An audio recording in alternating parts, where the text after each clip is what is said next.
Hello everyone, this is Parik. Welcome to runway classes. आज जो है अपना फोर्थ चैप्टर चलेगा। फोर्थ चैप्टर का नाम है वस्तुओं के समूह बनाना। तो देखो, वस्तुओं के किस तरह से समूह बनाते हैं वो सारी चीज़ों के बारे में इसमें हम लोग चैप्टर में पढ़ेंगे। तो 4.1 से स्टार्ट करते हैं। हमारे चारों ओर की वस्तुएं। 4.1 जो पॉइंट अपना उसका वो है हमारे चारों ओर की वस्तुएं। तो हमारे चारों ओर कौन कौन सी वस्तुएं होती है उसका वर्णन किया गया है। हमारे चारों ओर देखो कौन कौन सी वस्तुएं होती है। कुर्सी है, बैलगाड़ी है, साइकिलें हैं, खाना पकाने के बर्तन है, पुस्तकें होती है, वस्त्र होते हैं, खिलौने होते हैं, पत्थर होते हैं, जल होता है और अन्य बहुत सारी सामग्रियाँ होती हैं। तो यहाँ से पढ़ते हैं। देखो, हमने देखा है कि हमारे भोजन तथा वस्त्रों में बहुत अधिक विविधता पाई जाती है। हमने पढ़ लिया है पिछले जो चैप्टर हमारे 3 जो चैप्टर्स थे उनमें पढ़ा है कि भोजन में जो स्टार्टिंग के दो चैप्टर हैं उनमें पढ़ा था कि भोजन किस किस तरह से वेरियस टाइप के भोजन पाए जाते हैं। अलग अलग स्टेट में हम लोग किस तरह से अलग अलग प्रकार के भोजन ग्रहण करते हैं या कंज्यूम करते हैं। और सेकंड चैप्टर जो थर्ड चैप्टर था अपना, थर्ड चैप्टर में पढ़ा था कि वस्त्र जो होते हैं किस किस टाइप के वेरियस टाइप के जो हमारे वस्त्र होते हैं जो हम लोग पहनते हैं। सूती वस्त्र हो गया, जूट वाले हो गए। तो अलग अलग टाइप के वस्त्र हम लोग पहनते हैं और किस तरह से वस्त्रों को बनाया जाता है। तो वो सारी चीज़ें हमने पढ़ ली है। तो भिन्न भिन्न प्रकार की उनकी विविधताएं पाई जाती है। तो यहाँ से देखो, हर स्थान पर इसी प्रकार की विविधता वाली अनेक वस्तुएं होती है। हर स्थान पर इसी प्रकार की विविधता वाली अनेक वस्तुएं होती है, बिल्कुल सही है। हम अपने चारों ओर कुर्सियाँ, बैलगाड़ियाँ, साइकिलें, खाना पकाने के बर्तन, पुस्तकें, वस्त्र, खिलौने, जल, पत्थर तथा अन्य बहुत सी वस्तुएं देखते हैं। हम अपने चारों ओर बहुत सारी वेरियस टाइप की जो वस्तुएं हैं वो देखते हैं। कुर्सियां देख ली, बैलगाड़ियाँ देख ली, साइकिल देख ली, हमने गाड़ी देख ली, कार वगैरह देख ली, मोटरसाइकिल वगैरह देख ली, खाने पकाने के बर्तन देख लिए, पुस्तकें, वस्त्र, खिलौने, पत्थर, जल आदि अन्य प्रकार की वस्तुएं हमारे चारों तरफ पाई जाती है। इसके बाद में यहाँ पे लिखा हुआ है, इन सभी वस्तुओं की आकृतियाँ रंग यानी कि वर्ण, रंग का दूसरा होता है वर्ण, रंग यानी कलर तथा गुण भिन्न भिन्न होते हैं। बिल्कुल सही है कि इन सभी जो वस्तुएं होती है हमारे पास अलग अलग टाइप की जो वेरियस टाइप की जो वस्तुएं होती है उनमें उनके रंग भी अलग अलग होते हैं और उनके गुण भी जो होते हैं वो अलग अलग होते हैं। बहुत सारी वस्तुएं होती है, लकड़ी की बनी हुई है, कोई लोहे की बनी हुई है, कोई मेटल की है, कोई किस अलग अलग टाइप की अलग अलग चीज़ों की बनी हुई है, कोई मैन मेड है, कोई प्राकृतिक है, तो अलग अलग है। तो यहाँ से देखो, अपने चारों ओर देखिए तथा गोल आकृति की वस्तुएं पहचाने। गोल आकृति की वस्तुएं देखो अपने चारों ओर देखते हैं। तो आपने गेंद वगैरह तो देखी होगी, बचपन में गेंद वगैरह से खेला है। तो गेंद भी क्या होती है, गोल होती है। और बहुत सारी जो हमारे पास टाइप्स की जो वस्तुएं हैं वो भी गोल होती है। जैसे कंचा हुआ, कंचा गोल है, फुटबॉल गोल है। तो ऐसे बहुत सारी वेरियस टाइप की जो वस्तुएं वो क्या है, गोल है। यहाँ से देखो, हमारी इस सूची में विभिन्न प्रकार की गेंद डाल सकते हैं, रबड़ की गेंद डाल सकते हैं, फुटबॉल देख सकते हैं, कंचे आदि सम्मिलित हो सकते हैं। तो बहुत सारी जो वेरियस टाइप की जो वस्तुएं हैं जो गोल है वो कौन कौन सी है, गेंद है, रबड़ की गेंद है, फुटबॉल है, कंचे हैं आदि वस्तुएं गोल है। जिनकी आकृति जैसे गोल नुमा आकृति होती है वो क्या होती है, गोल होती है। यहाँ से देखो, यदि हम अपनी सूची में लगभग गोल वस्तुओं को भी शामिल कर लें तो इस प्रकार सेब, लगभग गोल यानी कि पूरी तरह से बिल्कुल गोल नहीं है, थोड़ा सा टेढ़ी सी या मेढ़ी सी गोल है इस तरह से, या थोड़ी बहुत टेढ़ी मेढ़ी गोल है, तो उसको क्या बोलते हैं, लगभग गोल। तो सेब है बिल्कुल लगभग गोल है, संतरा लगभग गोल है, घड़ी है हमारी, घड़ी जैसी वस्तुओं को भी रखा जा सकता है। बिल्कुल सही है। जो हमारी छोटी छोटी जो लगभग थोड़ी थोड़ी गोल जो वस्तुएं हैं वो उनको सम्मिलित कर लें तो कौन कौन सी आ जाएगी, उसमें सेब आ जाएगा, संतरा आ जाएगा और घड़ी जैसी गोल वस्तुएं, यानी कि थोड़ी बहुत, पूरी गोल नहीं है लेकिन थोड़ी बहुत गोल है, तो उन वस्तुओं को हम लोग शामिल कर सकते हैं। आगे देखते हैं यहाँ से, मान लीजिए हम ऐसी वस्तुओं पर ध्यान दें। मान लो कि हम ऐसी वस्तुओं पर ध्यान दें। देखो, पहले पढ़ लेते हैं फिर डायग्राम भी समझा देंगे। मान लो कि हम ऐसी वस्तुओं पर ध्यान दे रहे हैं जिन्हें खाया जा सकता है, तब हम इस सूची में उन सभी मदों यानी कि वस्तुओं को शामिल कर सकते हैं जिन्हें हमने अध्याय 1 में सारणियों 1.1, 1.2, 1.3 में सूचीबद्ध किया था। देखो, अगर हम लोग खाने की वस्तुओं की बात करें तो हमने फर्स्ट चैप्टर में पढ़ा था खाने की वस्तुएं, बिल्कुल पढ़िए भोजन के बारे में। तो भोजन में 1.1 में, 1.2 में और 1.3 जो हमारे पास 1.3 जो हमारे पास हमने जो सारणियाँ बनाई थी उस सारणी में सूचीबद्ध जो वस्तुएं की गई उन वस्तुओं को भी हम लोग इसमें ऐड कर सकते हैं। आगे देखते हैं यहाँ से यह भी हो सकता है कि जिन गोल वस्तुओं की सूची हमने अभी बनाई है उनमें से कुछ वस्तुएं इस समूह में भी सम्मिलित हो। बिल्कुल सही है। जो हमें गोल वस्तुओं की जो सूची बनाई है हो सकता है कि अभी भी उसमें क्या हो, कुछ वस्तुएं सम्मिलित हो। देखो, गोल वस्तुओं में हमने अभी सेब के बारे में बात की थी और संतरा के बारे में बात की हो। खाने की वस्तुएं, तो खाने की सामग्री जो लगभग गोल है, तो ऐसी वस्तुएं भी शामिल हो सकती है। आगे देखो यहाँ से, यहाँ से देखो, मान लीजिए जब प्लास्टिक की बनी वस्तुओं का एक समूह बनाना चाहते हैं, बाल्टियाँ, कंच बॉक्स, खिलौने, जल पात्र, पाइप यानी कि नलियाँ तथा इस प्रकार की बहुत सी वस्तुओं को इस समूह में स्थान मिल सकता है। देखो, अगर हम लोग प्लास्टिक की वस्तुओं की बात करें तो प्लास्टिक की वस्तु में कौन कौन सी वस्तुओं का स्थान मिल सकता है? बाल्टियों का मिल सकता है, लंच बॉक्स को मिल सकता है, खिलौनों को मिल सकता है, जल पात्र यानी कि जल भरने वाले जो हमारे पास मग्गे हैं जो प्लास्टिक के हैं, सिर्फ और सिर्फ प्लास्टिक से बनी हुई जो वस्तुएं, उन सब वस्तुओं को हम लोग क्या कर सकते हैं, इसमें शामिल कर सकते हैं। आगे यहाँ से देखते हैं, अतः वस्तुओं के समूह बनाने में बहुत से ढंग हैं। अतः वस्तुओं के समूह बनाने के बहुत से ढंग हैं। उपर्युक्त उदाहरण में हमने वस्तुओं को समूहों में उनकी आकृतियों तथा जिस पदार्थ से वे बने हैं के आधार पर बांटा है। देखो, अतः वस्तुओं में क्या होता है, बहुत से ढंग है वस्तुओं को बनाने के। देखो, वस्तुओं के समूह होते हैं वो वेरियस टाइप के हो सकते हैं। हो सकता है आप अगर वस्तुओं को अगर लोग समूह बनाएं तो आकृति के आधार पर हम लोग समूह बना सकते हैं। हो सकता है हम लोग उसके जो जिस टाइप की वो बनी हुई, यानी कि प्लास्टिक की बनी हुई तो प्लास्टिक की वस्तुओं को अलग रख सकते हैं, मेटल की बनी हुई तो मेटल को अलग रख सकते हैं, और मेटल में बहुत सारे जो धातु हैं उनको अलग अलग रख सकते हैं, जैसे कि आयरन वाली की वस्तुओं को अलग रख सकते हैं, फिर कॉपर से बनी हुई वस्तुओं को अलग रख सकते हैं, फिर आप अगर देखो चांदी से बनी हुई वस्तुओं को अलग रख सकते हैं, सोने से बनी हुई वस्तुओं को अलग रख सकते हैं। तो वेरियस टाइप के आप समूह बना सकते हैं। तो इस तरह से विभिन्न प्रकार के समूह, विभिन्न प्रकार की वस्तुओं के आधार पर उन्हें विभिन्न प्रकार के समूह के आधार पर वस्तुओं को भिन्न भिन्न समूह में रख सकते हैं या छांटा जा सकता है। आगे देखो, यहाँ से हमारे चारों ओर की वस्तुएं एक अथवा एक से अधिक पदार्थों से बनी होती है। हमारे चारों तरफ की वस्तुएं जो थी एक पदार्थ से बनी हो सकती है, एक से अधिक पदार्थों से भी बनी हो सकती है। यह पदार्थ कांच, धातुएं, प्लास्टिक, लकड़ी, रुई, कागज, पंख तथा मृदा हो सकते हैं। तो हमारे जो चारों तरफ जो वस्तुएं वो अलग अलग पदार्थों से बनी हो सकती है। हो सकता है कि वो कांच की बनी हो सकता है वो धातुओं की बनी हो सकता है वो प्लास्टिक की बनी हो सकता है लकड़ी की बनी हो, रुई की बनी हो, कागज की बनी हो, पंख की बनी हो या मृदा की बनी हो सकती है। तो एक ही वस्तु अलग अलग पदार्थों से बनी हो सकती है। हो सकता है एक ही वस्तु एक ही पदार्थ से बनी हो, तो ऐसा भी हो सकता है। तो अलग अलग जो वस्तुएं वो अलग अलग टाइप से बनी हुई हो सकती है। देखो, पहले ये वाले वस्तुओं की बात कर लेते हैं। यहाँ पे देखो, यहाँ पे वस्तुएं दी हुई है, यहाँ पे ग्लास है, ये कांच का बना हुआ है, फिर यहाँ पे ये पकड़ने का एक होल्डर दिया हुआ है, तो ये बना हुआ है इस मेटल का बना हुआ है। फिर यहाँ पे देखो, ये दो वस्तुओं से मिलकर बना हुआ है, कपड़े से मिलकर बना हुआ होता है, रुई से भी मिलकर बना हुआ है। फिर आगे देखो, यहाँ पे कैसेट सीडी है, यहाँ पे फिर मोबाइल फ़ोन वगैरह अलग अलग वस्तुओं से मिलकर बने होते हैं। तो मोबाइल फ़ोन है वो उसकी बॉडी प्लास्टिक की हो सकती है, मेटल की भी हो सकती है, ग्लास की भी हो सकती है। तो यहाँ पे जो है इसकी जो बॉडी है प्लास्टिक की दी हुई है। फिर अंदर जो है इसमें वेरियस टाइप के मेटल्स यूज होते हैं। आपको पता है जब मोबाइल जो होता है उसमें बहुत सारे मेटल्स यूज होते हैं, तो ये अलग अलग प्रकार की वस्तुओं से मिलकर बना हुआ है।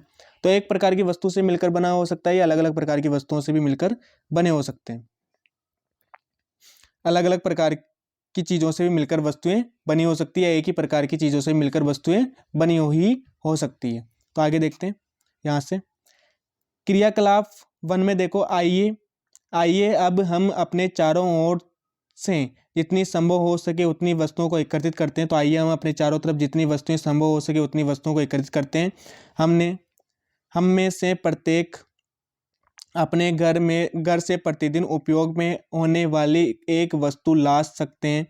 हम में से जो जितने भी जो स्टूडेंट्स हैं, वो सारे जो स्टूडेंट्स हैं वो प्रत्येक अपने घर में जितनी वस्तुएं यूज होती है उनमें से प्रत्येक प्रतिदिन जो है एक एक वस्तु लाकर देख सकते हैं कि हाँ, ये वस्तु इस तरह से बनी हुई है, इस तरह इससे बनी हुई है, उससे बनी हुई है, इसके बारे में विचार कर सकते हैं। आगे देखो यहाँ से, तथा कुछ वस्तुएं कक्षा के कमरे से तथा अथवा विद्यालय के बाहर से एकत्रित कर सकते हैं। बिल्कुल एकत्रित कर सकते हैं। कुछ वस्तुएं जो होती है वो कमरे से एकत्रित कर सकते हैं विद्यालय के, या फिर कुछ वस्तुएं बाहर से एकत्रित कर सकते हैं।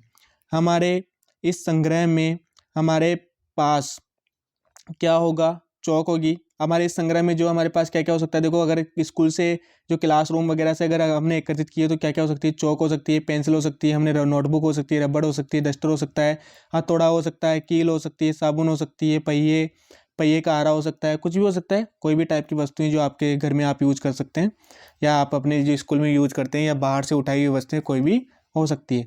बेल्ट हो सकता है, माचिस की डिब्बी हो सकती है, नमक हो सकता है, आलू हो सकता है, तो कोई भी वस्तु हो सकती है।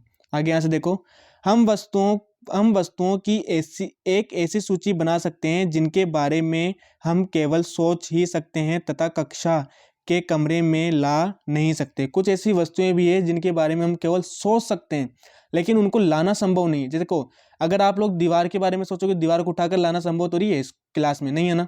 तो दीवार के बारे में हम लोग सोच सकते हैं, वृक्ष के बारे में सोच सकते हैं, दरवाजों के बारे में सोच सकते हैं, ट्रैक्टर वगैरह को आप चलाकर ला सकते हो ट्रैक्टर को, लेकिन उठाकर नहीं ला सकते। सड़क के बारे में सोच सकते हो। तो ऐसी कुछ सारी वस्तुएं होती है जिनके बारे में आप केवल सोच सकते हैं लेकिन उनको क्लासरूम में लाना संभव नहीं है। यहाँ से देखो, इस संग्रह में उन सभी वस्तुओं को पृथक कीजिए जो कागज अथवा लकड़ी से बनी है। इस प्रकार आप सभी वस्तुओं को दो समूहों में बांट सकते हैं। देखो, अलग अगर कोई भी वस्तुएं, उन सभी वस्तुओं को हमें सम्मिलित करना है जो किससे बनी हुई, कागज से बनी हुई है और लकड़ी से बनी हुई है, और उन दोनों वस्तुओं को अलग करके अलग अलग समूह में बांटना है। तो इस तरह से दो समूह में वस्तुएं बढ़ सकती है।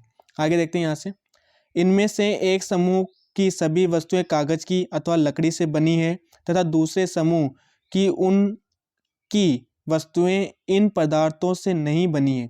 देखो, अगर आप देखो यहाँ पे जो है, आप लकड़ी और कागज की बनी हुई जो वस्तुएं उनको अलग कर लो। यहाँ से जितना भी आपने जो वस्तुएं कलेक्ट की है, उन वस्तुओं में से लकड़ी और कागज से बनी हुई वस्तुओं को तो अलग कर लो।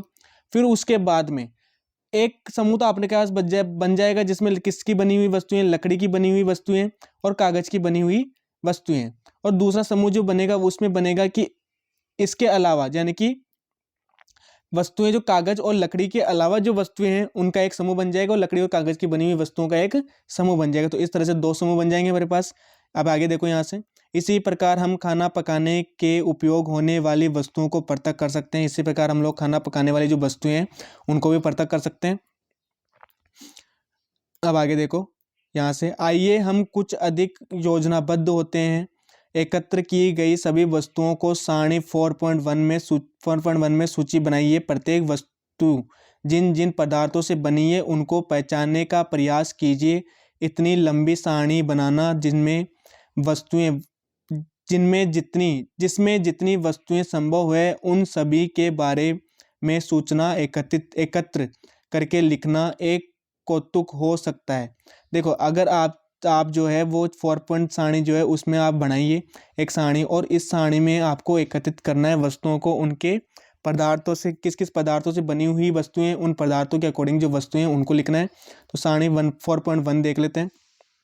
देखो 4.1 है हमारे पास, ये सारणी है। अब इस सारणी में वस्तुएं इधर लिखना है और इन वस्तुओं में कौन कौन से पदार्थों से बनी हुई है उसका नाम यहाँ पे लिखना है। तो एक तो ये हो सकता है, इस तरह सारणी 4.1 में वस्तुएं और पदार्थों के आधार पर बांट सकते हैं। तो यहाँ पे जब हम लोग बांटते हैं तो ये काफ़ी लंबा चौड़ा एक प्रोसेस हो सकता है। हर एक आपको वस्तु यहाँ पे नाम लिखना पड़ेगा, फिर वो वस्तु किस किस पदार्थ से बनी हुई है उसको यहाँ लिखना पड़ेगा। तो काफ़ी लंबा हो जाएगा, काफ़ी लंबी एक सारणी बन जाएगी हमारे पास। आगे देखते हैं। हाँ, यहाँ से देखो, एकत्र की गई वस्तुओं में से कुछ वस्तुओं के पदार्थों के बारे में पता लगाना कठिन कार्य प्रतीत हो सकता है। कुछ पदार्थ ऐसे भी हैं कुछ वस्तुएं ऐसी भी है जिनके पदार्थों के बारे में, कौन से पदार्थ से बनी हुई, प्लास्टिक से बनी हुई है, मेटल से बनी हुई है, मेटल में भी कौन से मेटल से बनी हुई है, इन सब चीज़ों के बारे में पता लगाना थोड़ा सा आपके लिए क्या हो सकता है, संभव नहीं हो या कठिन हो जाए। तो इसके बारे में आगे देखते हैं। ऐसे प्रकरणों में पदार्थों की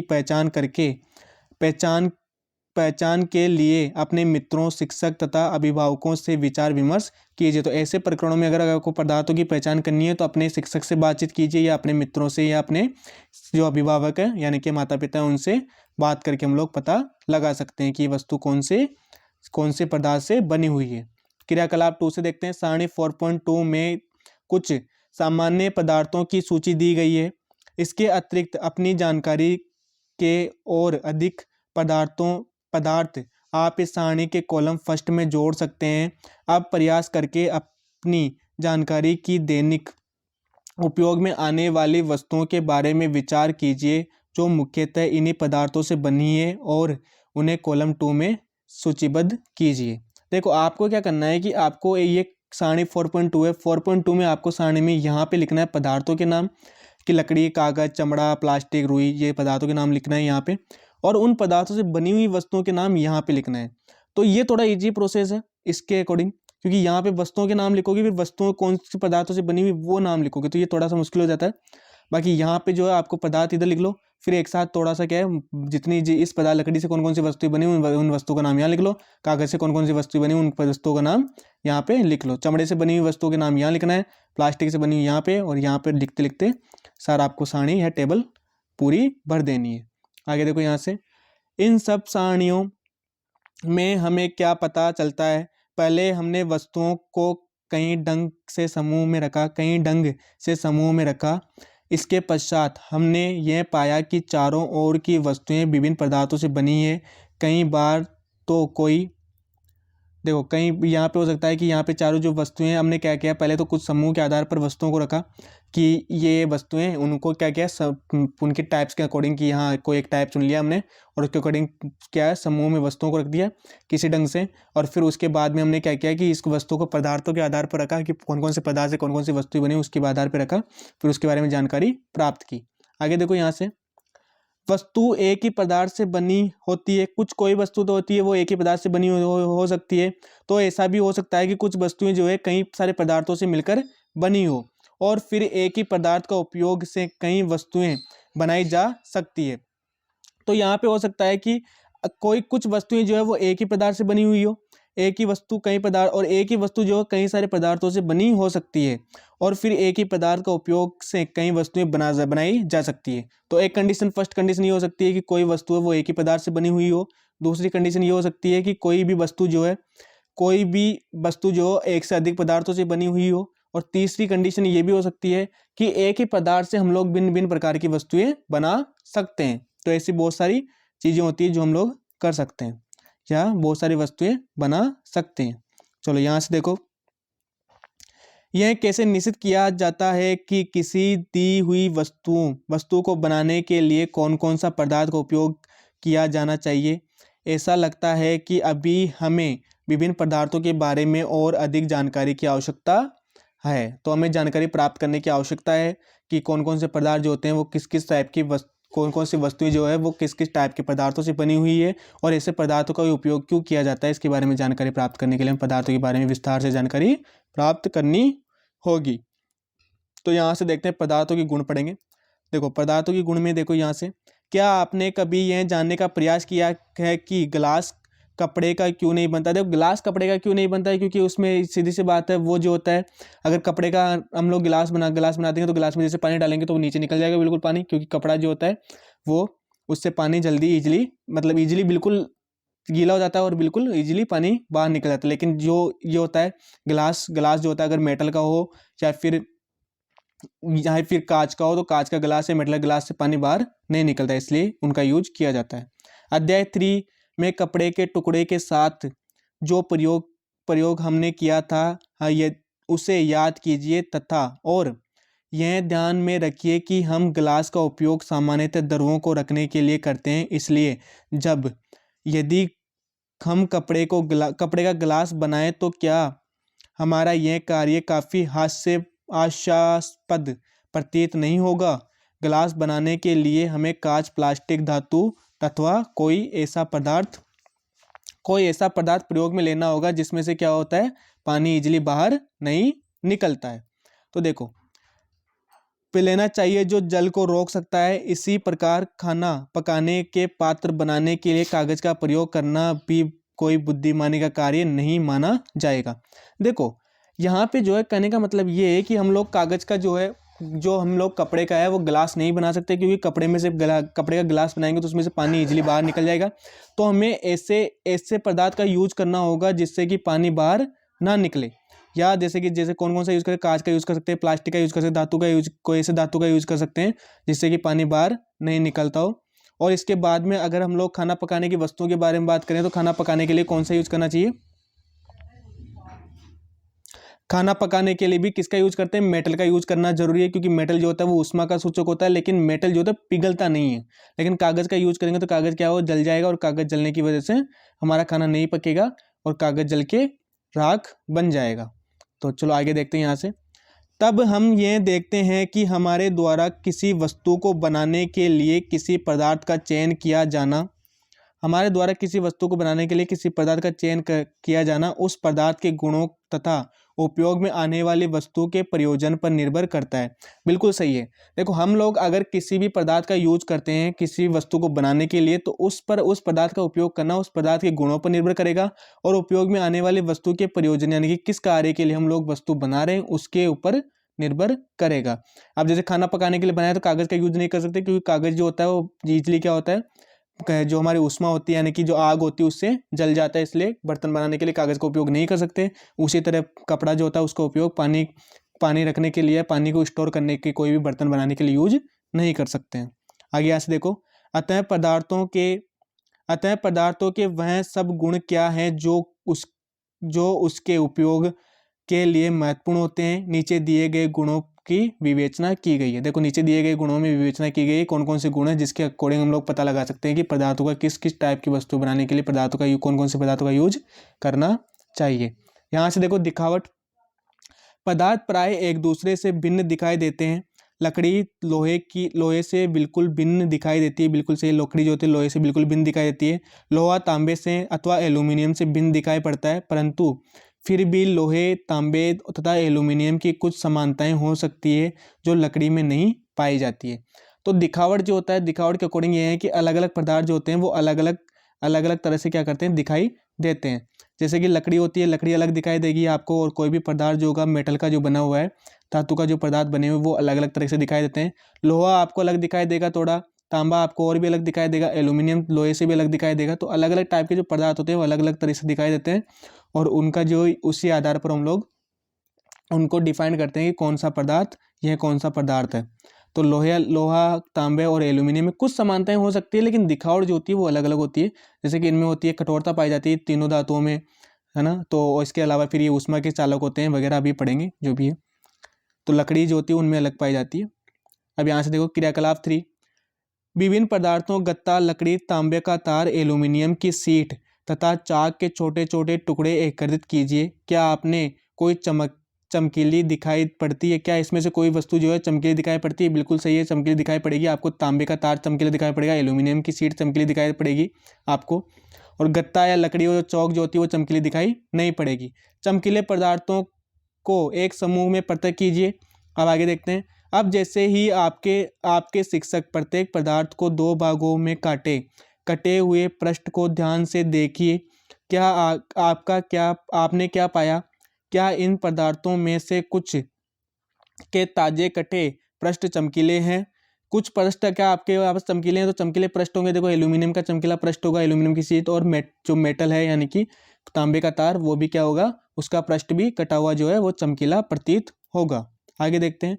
इन वस्तुओं को भी चमकीले पदार्थों के समूह में सम्मिलित कीजिए।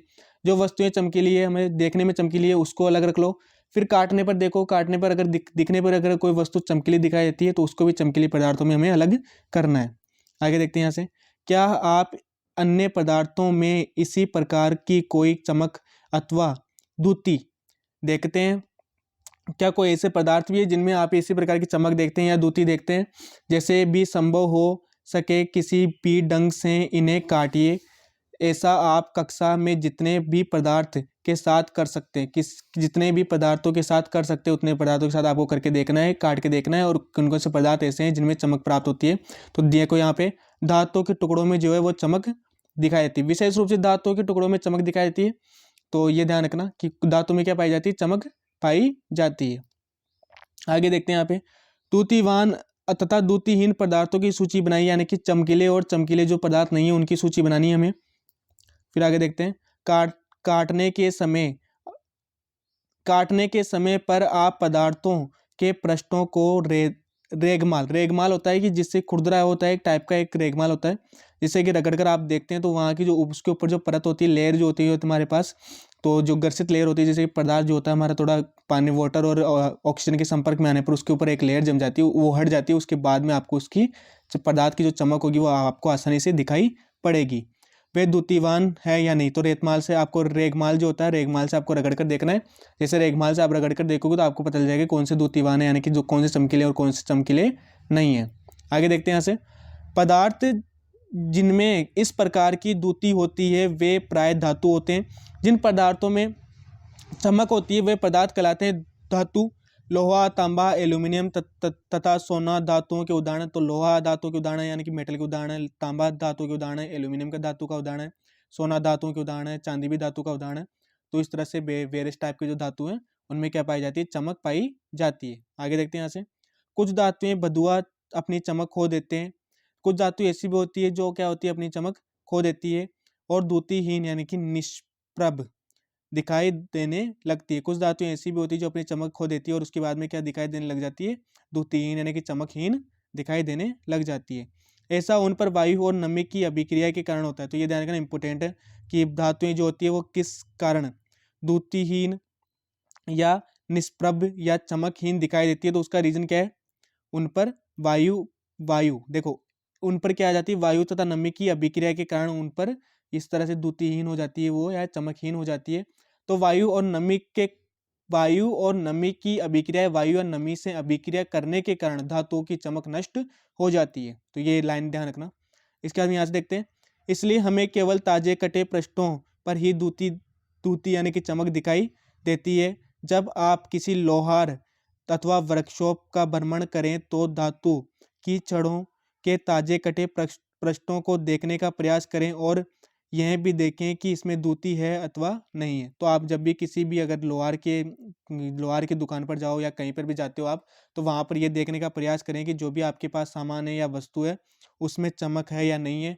तो आप जैसे कि कटे हुए पृष्ठों को देखेंगे, जो कटे हुए पृष्ठ होते हैं किसी भी धातु के, तो जैसे आप कटे हुए पृष्ठों को देखें तो वहाँ पे आपको इजीली समझ में आ जाएगा कि इसमें चमक है या नहीं है। तो चलो ठीक है, फिर एक ये जो है ये चैप्टर यही आज के लिए, आज की क्लास यही खत्म करते हैं और चैप्टर जो है वो नेक्स्ट क्लास में पढ़ेंगे, कठोरता से पढ़ेंगे। फिर कठोरता के बारे में जानेंगे, कठोरता क्या होती है, फिर आगे जितने भी हमारे टॉपिक्स हैं वो सारे टॉपिक्स पढ़ेंगे। तो चलो ठीक है, नेक्स्ट क्लास में मिलते हैं। अगर आपने रनवे क्लास को सब्सक्राइब नहीं किया, सब्सक्राइब कर लेना, वीडियो को लाइक करना, शेयर करना और कॉमेंट करके जरूर बताना। तो चलो फिर नेक्स्ट क्लास में मिलते हैं और नेक्स्ट क्लास में पढ़ेंगे कठोरता। तब तक के लिए गुड नाइट, बाय।